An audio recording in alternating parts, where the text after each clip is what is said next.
لیکن جو لوگ جاتے ہیں وہاں مزارات پر حاجت مانگنے کے لیے نہیں جانا چاہیے کہ ہم گولڈے شریف جائیں گے جناب، ہم پیر میر علی شاہ صاحب سے یہ حاجت مانگیں گے، بغداد شریف جائیں گے تو غوث پاک سے یہ مانگیں گے، داتا صاحب سے یہ مانگیں گے، معین الدین اجمیری سے یہ مانگیں گے۔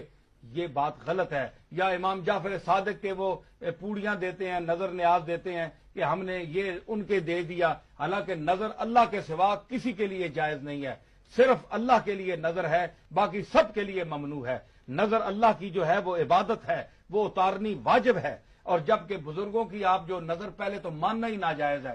پیر میر علی شاہ صاحب نے اس پر پوری بحث کی ہے اور فاضلانہ بحث کی ہے، اور آپ دیکھ سکتے ہیں الائے کلمت اللہ فی بیان اہلا بھی ما اہلا بھی لغیر اللہ، آپ کی تصنیف میں پوری بحث ہے۔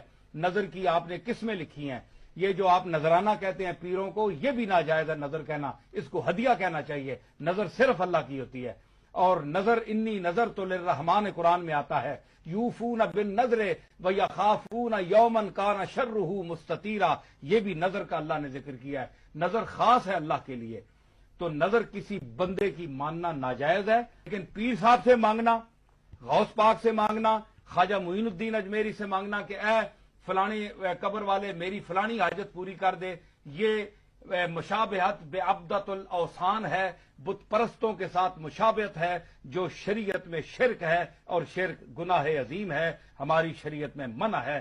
ایسا جو لوگ کرتے ہیں ان کو توبہ کرنی چاہیے۔ حاجت روا صرف اللہ ہے۔